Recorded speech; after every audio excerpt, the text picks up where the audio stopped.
Mark, I'm so glad that you're here with me Mhm, today. We're going to be talking about something that mhm, is one of my favorite things, mhm, and that is EMDR. mhm, But we're going to start out and we're going to talk about you and mhm. like why you ended up deciding to be a therapist and your path. I think that you're the best therapist that I've had. Aw. I've had many therapists, and I think the thing that is just so amazing about you and aligns with like anybody that I work with, I want to work with somebody who is curious and Mhm, passionate and just like open to mhm, multiple modalities mhm, to find like the truth and like the best solution. mm, And I'm so happy that we get to talk mhm, about mhm. you and your story. So let's start out. How did you first get into therapy? Like, what do you think was the thing that led you into the field that you're in? Wow, I love that question.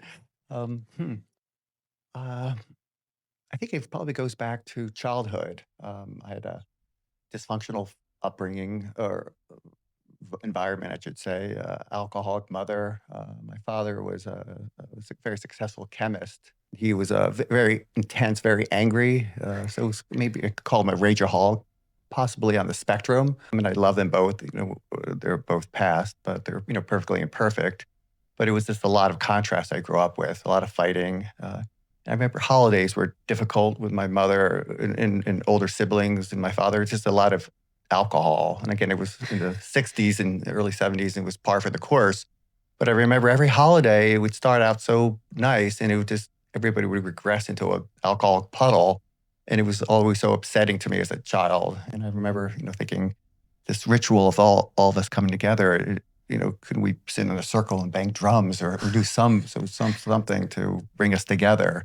Another thing, I guess, in elementary school, I had dyslexia, but they didn't have a diagnosis for it back then.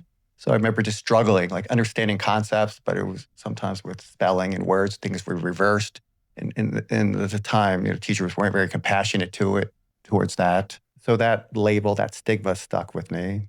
Uh, and the other memory that comes up in terms of why I wanted to become a therapist, and I'm just kind of realizing this, just recently, was my father taking myself and my younger brother to Philadelphia Zoo. I remember it was old school station wagons. I was in the back, and he pulls over next to this like grass area, and he points out in the distance, and it was some famous psychiatric hospital. It looked quite beautiful, and he started telling stories of the people there, and I remember just wanting to know more, and that memory really stuck with me. Yeah. Mhm, That makes a lot of sense, and I this is the first time that mhm, I've heard any of this, mhm, but I think it's interesting how, like, one, your dad was a chemist, right? So he mhm, was a scientist, and he was mhm, somebody that was naturally curious, mhm, testing things, mhm. Ooh. which I think that, like, you obviously Mhm, absorbed that, with how you do your work, and it's also interesting, like, I have actually heard from quite a few people that I know, and then also just, like, other successful people in the world that dyslexia is like a mhm, common thing that people have had to overcome. And it's mhm, like, it's given this experience of being othered, right? And mm, like wondering if there's something like fundamentally wrong with you. mhm. And I think that it actually turns out to be like a really beautiful thing for people that, find that there's not Mhm. anything wrong Yes. with them. Mhm. And they actually tend to have the spirit of just, I don't know, being a little bit more passionate or aggressive about Mm. overcoming it, right? Like, Mhm. there's a couple people that I can think of that have written like beautiful books that Mhm. were dyslexic growing up. So that's super awesome. Mhm, mhm, mhm. But I also love that, like you recalling the story of like being a child and just it being so clear, seeing the regression of the people Mhm. around you and just like, why is it like this? Mhm. Like Yeah. this Mhm. seems silly. Mhm. So that's awesome. Mm. So when you grew up and obviously you kind of had this seed of fascination Mhm. about people's psychology and kind of the unknown of why people act the way they do and like overcoming challenges. What was the path that got you to be a Mhm. therapist? Mhm. Well, so I guess towards high school and looking at college, what path to take, it's such a huge decision. So my mother's an artist, and again, my father is a scientist, so they were very opposite. So I sort of followed my mother's path of creativity, and I remember going to art school, and I had talent in it in the subject, and I went to Parsons School of Design, and I was doing photography, and I think maybe by the second year, I had an internship with a very famous fashion photographer, Francisco Scavullo, and everyone was saying, "Wow, you made it! You made it!" And I remember, working with these celebrities, and as a third assistant to this photographer, and I just couldn't see myself doing it as a career. It just seemed so meaningless, and it was so superficial. And I used to have to take the photographer's dogs to the vet, and I couldn't let him touch the ground. And I remember being in the Upper East Side holding this famous photographer's poodle, and a jaguar pulls up, and a woman rolls down the window and said, "That's Scavullo's puppy." Like it was a very meaningless experience. So I sort of panicked. I remember I had one more year of school and I was going to switch to fine art and it was too late. I had to do a senior show. Oh, actually, I was able to get a minor in art education. And that felt real. Just so I had an internship working with kids, and I knew that that was the path I needed to take, working with people. So I had to graduate Parsons. So I thought, I'll just do this end of the year show. I'll just create visually exciting photos. So I turned my apartment into a studio, and I had a smoke machine. I had this thing where I could take pictures myself. I had a 4x5 camera, and I just played. And then I put the pieces up in the show, and holy cow, they were really well received. Aw. And then, Rolling, or I think Spin Magazine wanted me, and but I didn't have a portfolio. I didn't want to take that path. So we had the opening, and I remember some older man was with his wife looking at my artwork, and he didn't know I was the creator of it. And he goes, "Wow, there's really something here."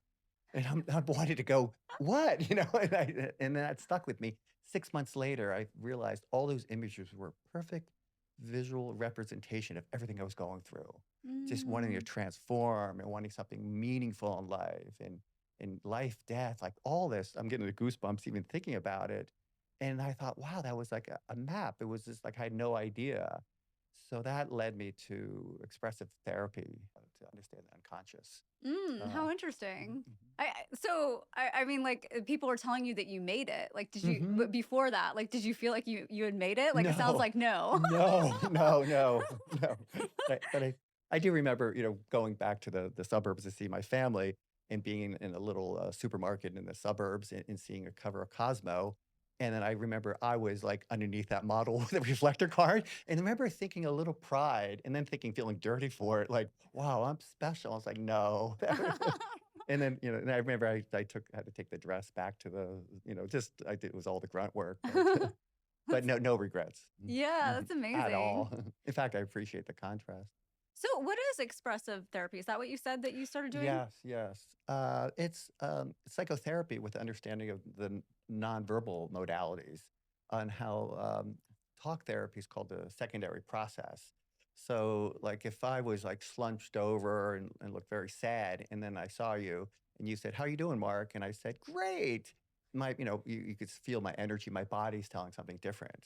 So our body knows, like, even to like it's sort of, it does the dovetail into EMDR, in the sense of our bodies go weak. You can sort of feel something before we can even put words to it. Mm. And so, what is the process when you're working with somebody and you're doing expressive therapy? Generally speaking, I mean, there's art diagnosis, where there's a famous house tree person test, but you see patterns, and then it's all the unconscious stuff is coming up.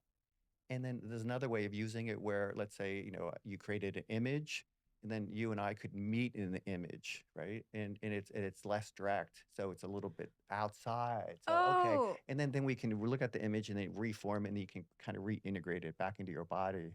okay, I see. So it's kind of like if I was to like draw a picture or Mm-hmm. something, and maybe I was having a hard time discussing something with Mm-hmm. you, and then you're talking to me about the picture and like why I chose the color and like Mm. how it made me feel. Is that how it Somewhat works? like that. Yeah. What do you know about this? Or like when I was working at Jersey City Hospital, the nurses were really interested in it, and I used to go draw a tree.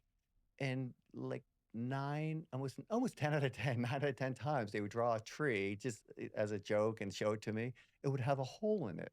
How many holes, you look at a tree, have holes in it, like I would do that too. I would is that draw a right? hole. Yeah, Okay, yeah. so that's usually indicative of some old wound that we carry. Mm. Yeah, and then so, it's you start talking to the tree metaphorically. Like, when I would do groups, I would ask the person, like, let's say someone drew a tree in individual therapy or group therapy, I would start asking them questions about the tree with a slow tempo. And if they answered, I'd ask the next question a little bit quicker, and it would have this momentum factor. And before you know it, they're not talking about the tree anymore. And I would end with, like, well, I think live in the tree. What's the weather? Is it windy? Blah. And then they'd answer. And then what does the tree need? And 9 out of 10 times, the person drops your shoulders and they'll say, love, or water or love. And it's like, oh, so there you go. Oh, okay. And then sometimes you look at the image and say, how would it feel to live in that image? Or how would it, or does it have a ground? Like, are you floating in space? So Mhm. that's all super valuable information that's kind of coming from the unconscious. Interesting. All right. Hmm. Let's talk about some of the other training that you had before you've gotten up to present day, because Hmm. you've done training in a lot of different modalities. Hmm. Like, what are your favorite things that you've brought into your practice? Good, great question.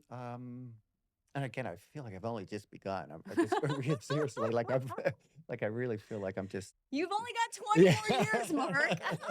right, right, Maybe more. I don't right, know. right, right, right.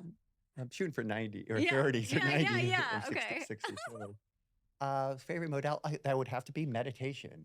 Herbert Benson wrote in the Relaxation Response. That book really stuck out with me, Herbert Benson Relaxation Response. I would have to say the first time I felt that relaxation response was, again, maybe being 10, 12. I was doing Taekwondo karate, and I had a red belt with a black stripe. I used to go with my older brothers, and that was a healing moment.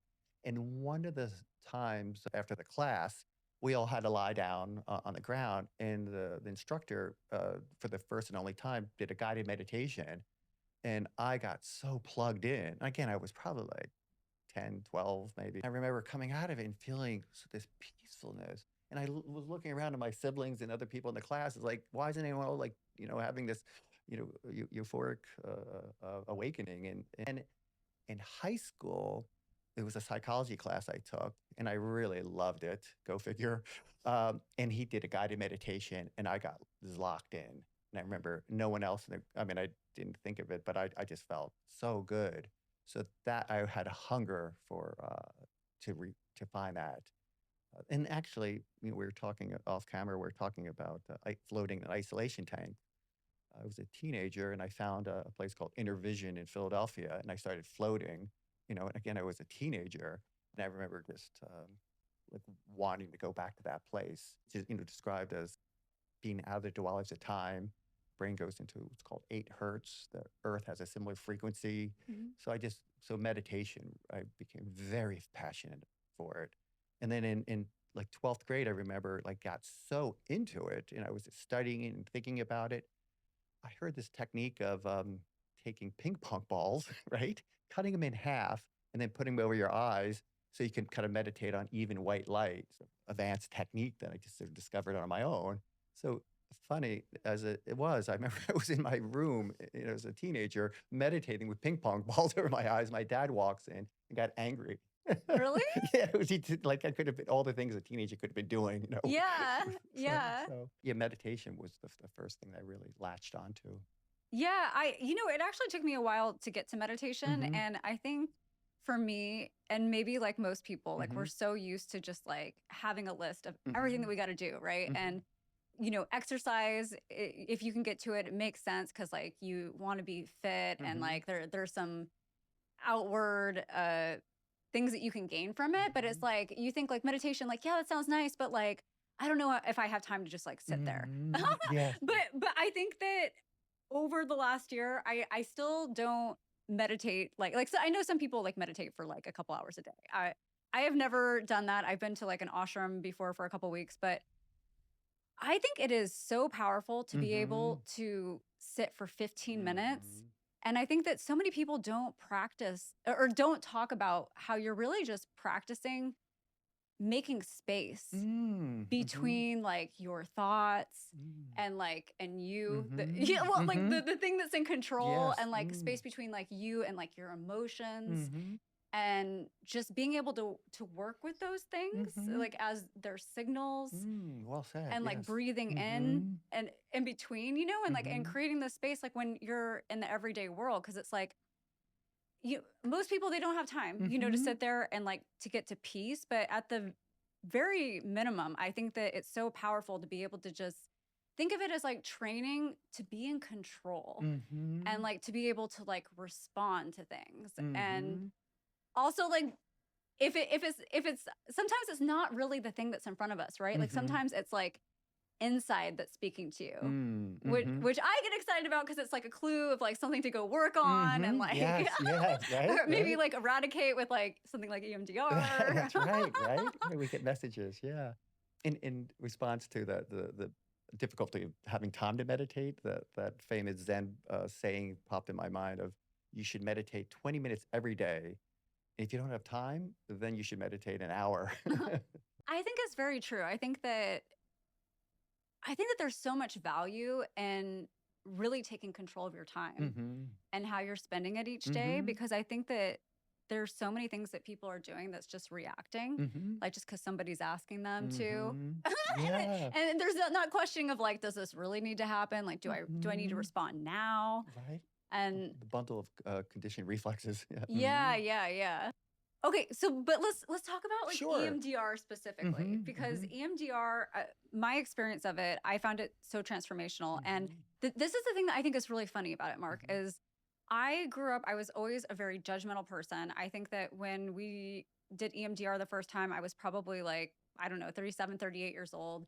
And at no time in my life did I want to be not judgmental. Like Mm. I thought that being judgmental was like helping me like have an edge. I could spot things that were wrong and like Mm. be able to like, I don't know, be more perfect or Mhm. whatever. Mhm.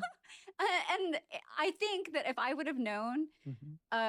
that doing EMDR would maybe remove that, I think I would have been like apprehensive, Mm. because like I probably had it somewhere in my mind that it was a tool, and like an Mm. advantage to have.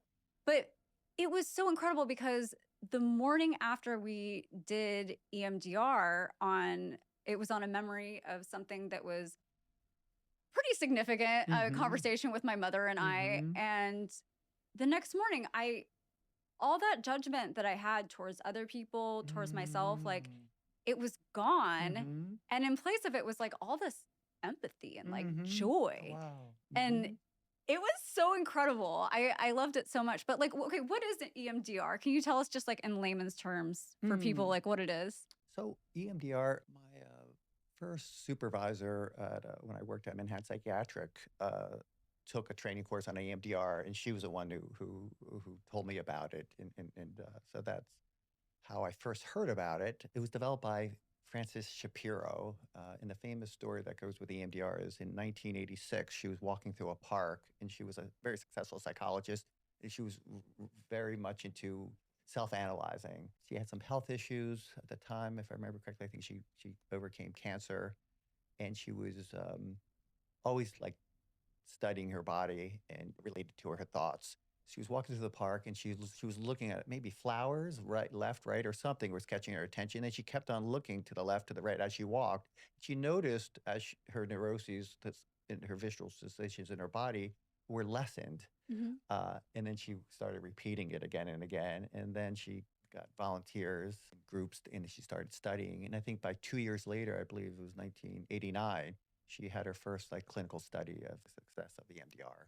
I guess, to answer your question, what is it? It's using different sorts of bilateral stimulation. And in layman's terms, eye movements, uh, tones, or tappers. And tappers would be holding something that would vibrate left or right, or even touching the body. It seems like it connects the right and left hemisphere of the brain, and it creates communication. They don't quite know how it works, but it seems to put the gas on some of these sensations that are stuck in our body and Hmm. like pushes it out. Hmm. And when I say again, the the famous book, "And the Body Keeps a Score," we really do hold our wounds in our body. You used to question this, but from doing this for so long, it's undeniable. It's in our body, like frozen consciousness. And again, if but we can feel it, we can heal it. Get stuck is fascinating in itself. Yeah. So if somebody like, who do you think is like a good candidate for EMDR? Hmm. Like, what things do you usually check for before you'll do EMDR with Again, somebody? well, again, you take the family history, and you get a rapport. You would introduce the emotional regulation tools and techniques, and the person proves that they can sort of self-regulate. And what do you mean by that? Like, just like if somebody is maybe gets upset, if they can, I don't know, use like breathing That's techniques right. to like calm down. Yes, safety, breathing techniques. The techniques I like to add, again, additional tools in the toolbox would be EFT, as emotional freedom technique, also called tapping therapy, which I've used on behavioral health units, thousands of times.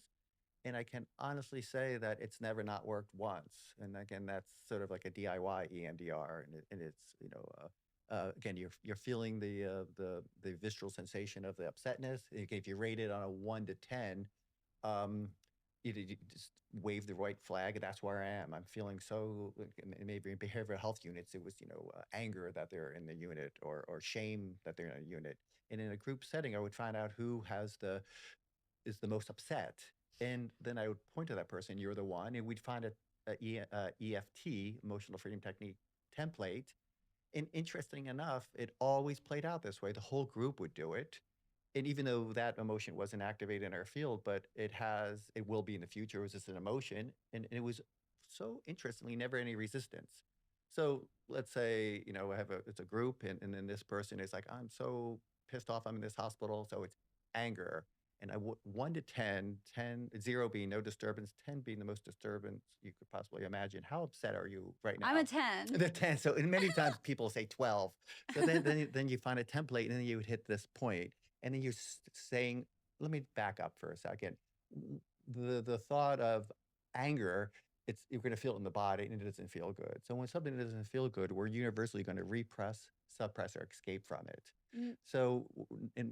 With this, we're just going to make friends with it, and it feels like a reinforcing. So even I'm And we're so making friends with it because it's a natural human that's thing, right. right? And we're learning how to deal with this natural human thing. Exactly. So it's something like this, this anger. I'm so pissed off. And again, you can add some drama. I'm so upset. This is so awful. Profanity. I'm so, but you just kind of hit these. This is one template, and then you would hit and then you kind of repeat. And for the last, it's all positive. Mhm. And then we'd take a deep breath in, exhale, and I would turn to, Jane Doe, and I'd be like, "What's your number now?" And every single time, never not once, the person drops back many times in their hospital gown, and they look a little bit lost. And that lost sadness is they're missing it because there's benefit to feel bad. There's juice. They get more attention from their partner. When we were kids, when we felt bad, we could stay home from school. Mhm. And on a chemical level, it feels our brain gets addicted to it. We want to feel that emotion. There's no difference between being addicted to an emotion and a substance. So the Yeah. person drops back and they look like they lost their keys or something. Oh, and then they'll go, "What's your number now?" And they'll go, uh, 4. And then someone will do a slow clap. And I remember the one time I thought it wasn't gonna work, I had 18 people. It was one of the largest groups. It was at Jersey City Hospital. I was doing per diem work. It was a lovely, lovely group, meaning that all the patients came in at the same time. They bond, and they're all about to get discharged. But there was one fella that was antisocial, didn't wanna go to groups. And the doctor goes, "You go to Mark's group or you're not leaving." So he came in reluctantly. It was a big, big table. He was at the far end. His number was the highest. So he picked emotional pain. And that's an interesting template because we're feeling all different emotions at once. Mm. But I don't normally like to use that one in a group setting because it was a longer template. Mhm. And it was the worry of losing someone. So I thought, all right, let's go for it. So we're all doing it. And this emotional pain I feel, and I'm now letting go the anger, the resentment, and we're all doing it together. We end, and I look at him, he's sitting across the table, and I'm ready. I'm prepared for him to go, that was, ridiculous. And he goes, "You know what, Mark?" And he goes, "Everything that guy was saying, I feel like he was talking to me," and a tear rolls down. I was like, "Wow." So it never not worked. So that's EFT, emotional freedom technique, one tool I would use with EMDR. Another technique is one I'm quite passionate with is Dr. David R. Hawkins. He wrote a book called Power versus Force. I love that book. He has a technique called the letting go technique, where you notice the disturbance, and then the thoughts like this is a bad situation. This is a bad situation. If you keep on thinking, it's like energy. It spirals and it gets momentum, and eventually, at some point, we feel it in our body. Sometimes in my studio, I'll hit a bell. It's like the body, it's ringing our bell. It's activated. When it's ringing in our body, you feel the anger is here. And then when we look at it, it might get bigger, it might move around. It sounds so simple, but it's so, it takes practice. Mhm. It doesn't feel good and we want to move away from it. So then you drop the label, stop calling it anger or frustration or shame, whatever low vibrational emotion it may be. Call it a sensation. Really, it is. It's this energy. And then drop the label and then go from unconscious breathing to conscious breathing and then breathe into the sensation. And I say, like, hold it like you're holding a baby or a puppy and just love it.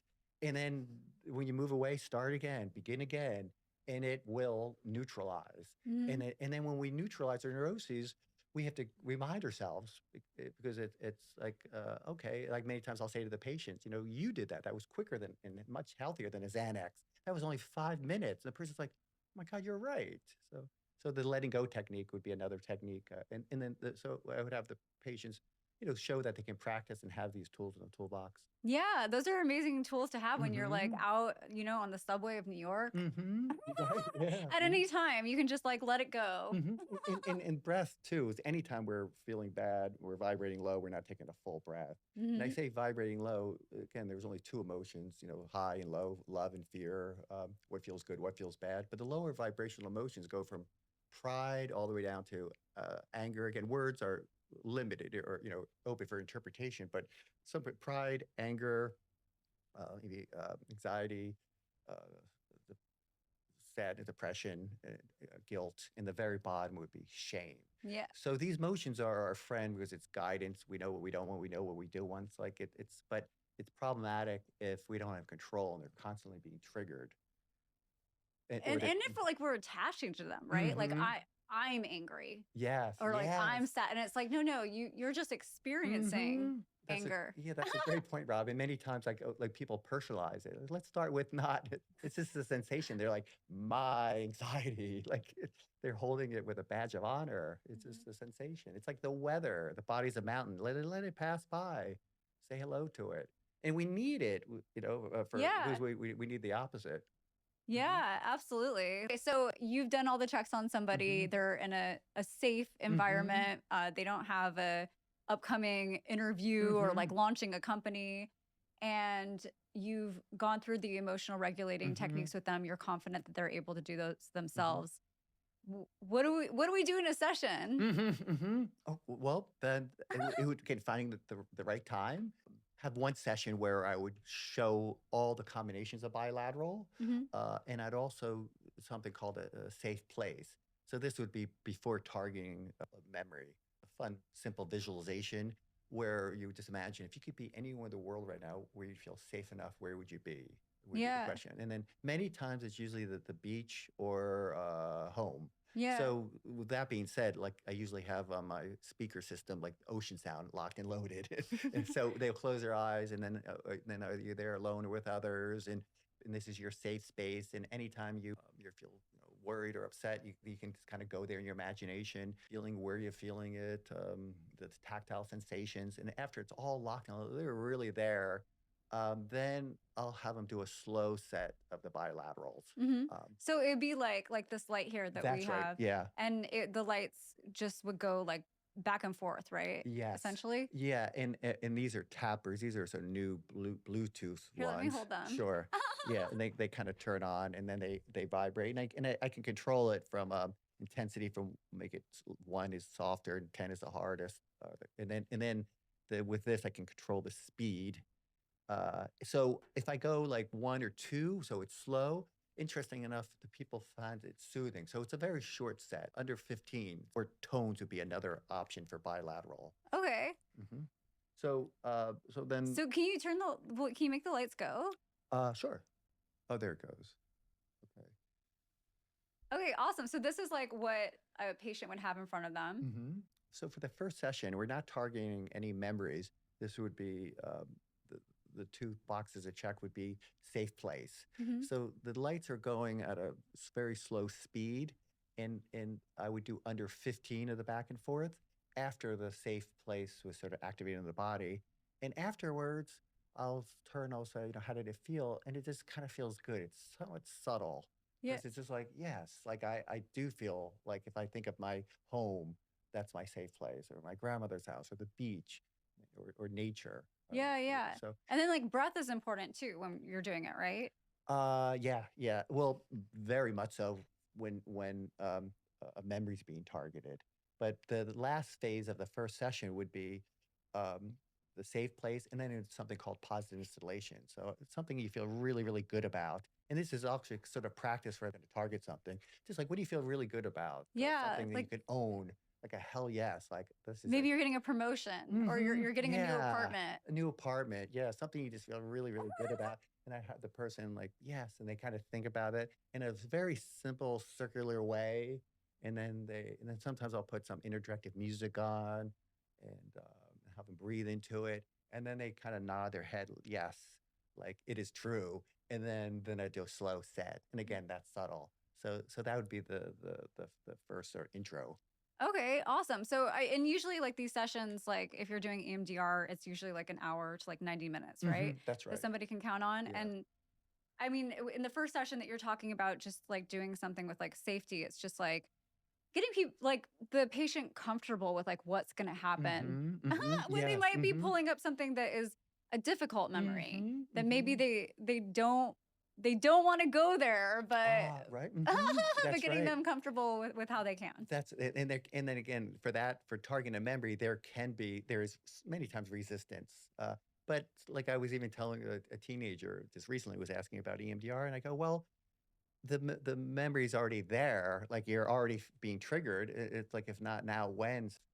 If they just thinking it's activated, then it's trapped. It's there.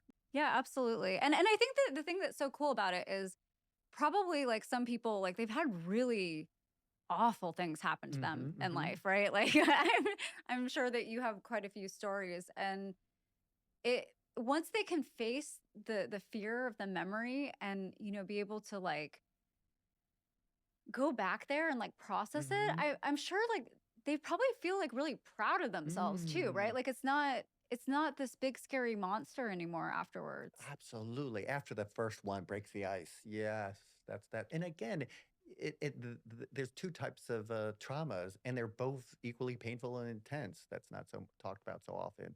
There's the capital T, a violence of some sort, Mhm. or some major life event, or the small T's. And interesting enough, the small T's come up with just as much intensity. And a Mhm. small T can be like there was one fellow I worked with that was crazy successful, had a global business, very polished. And he kept on saying, I'm feeling shame. And I couldn't even sense it. And it was like no real clear stories of why he was feeling this shame.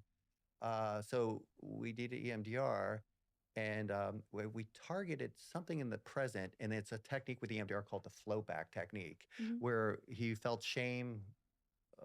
It was some disturbing memory that he was bringing up that was within a year, and then after that was sort of activated, I had him. I sort of auto populated his words back to him. I said, earlier time of your life, possibly a child and adolescent, we had similar feelings of X, Y, and Z, X, Y, and this, and then I sort of Mhm. repeated his words, and it's this fascinating Hail Mary where like I'll wait, and then the person is holding the tappers, lights, or the headphones, or a combination of two. We don't do all three. All of a sudden, the person will start nodding their head, and they see where it's landing. And in his case, a dormant memory came up, and the dormant memory was he was living in Europe in a very small town. Everyone knew everyone, And I'm like, "John Doe, what are you seeing?" And he said he was in the playground. Everyone had the gray uniforms. It was a gray day. All his classmates were around him in a half circle, and they're all asking him a question. The question was, "Why don't your parents live in the same house?" His parents were the first house in this little village to get divorced. Mm, And so it's something called a negative cognition. Our pain falls into these sort of basic categories. In this case, it was, he felt, sort of ostracized from his peer groups. So it was, I think it maybe lonely, maybe came up but it came up with so much intensity.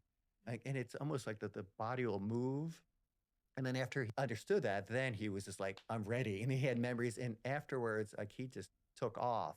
And I remember he was dating, and someone was saying how a girl he was dating said, "You have such high emotional intelligence," and, like, and good memories will come up, and yeah. yeah, I think last time that we talked about EMDR, Mark, you were telling another story about this war vet, and like he had a crazy Mhm, experience where like you said that he heard like the motor, the shell. I don't know the terminology, mhm, but he knew he was going to die, and he was literally like clawing at the cement mhm, because he felt there was going to be an impact.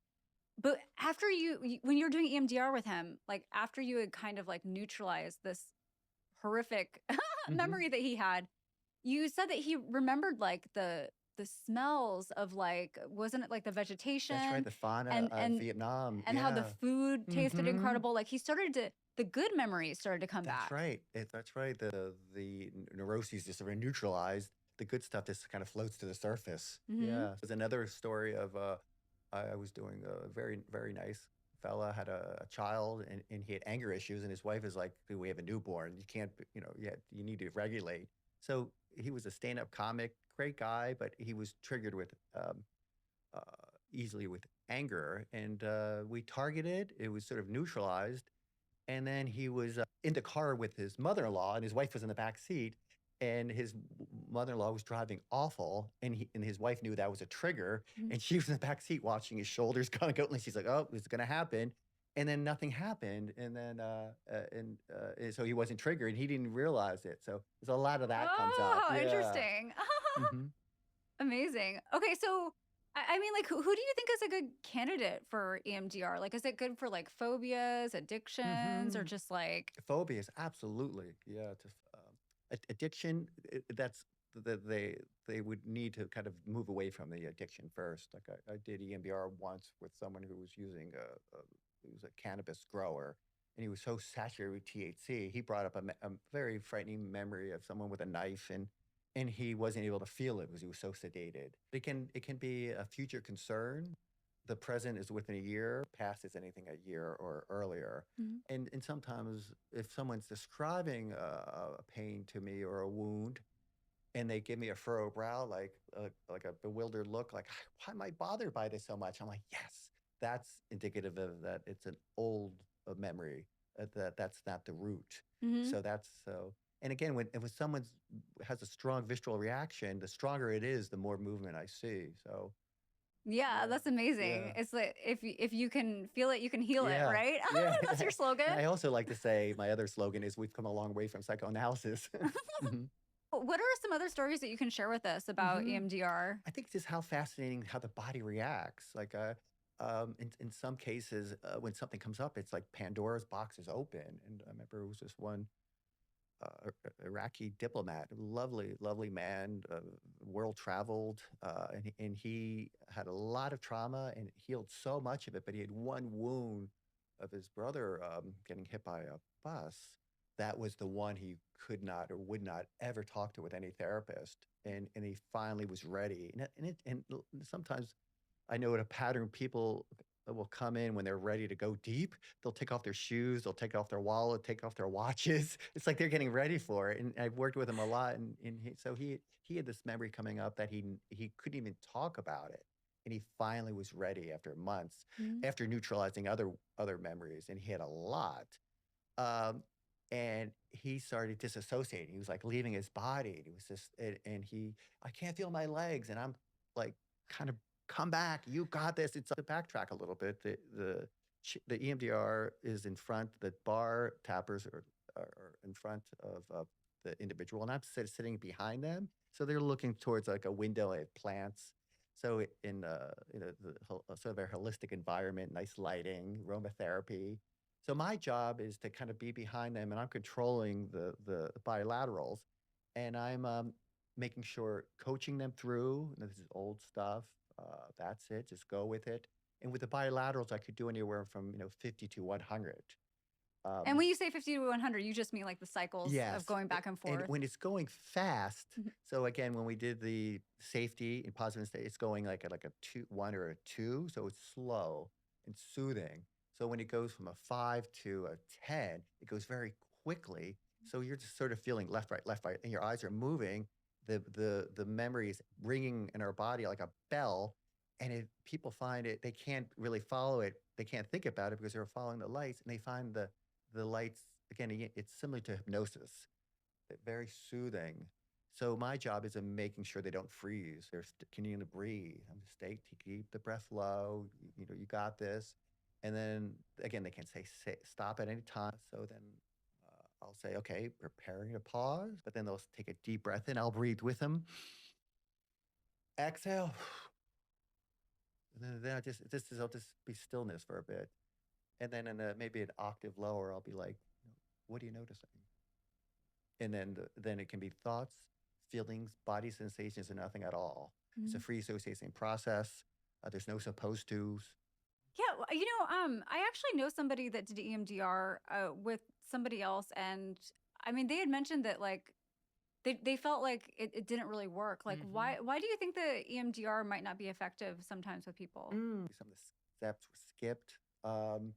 Or the memory really needs to be vivid, vivid, vivid. Just like Technicolor, almost like you're remote viewing. The person really needs to kind of go there in their imagination and be reliving it. Mm-hmm. So sometimes that takes time.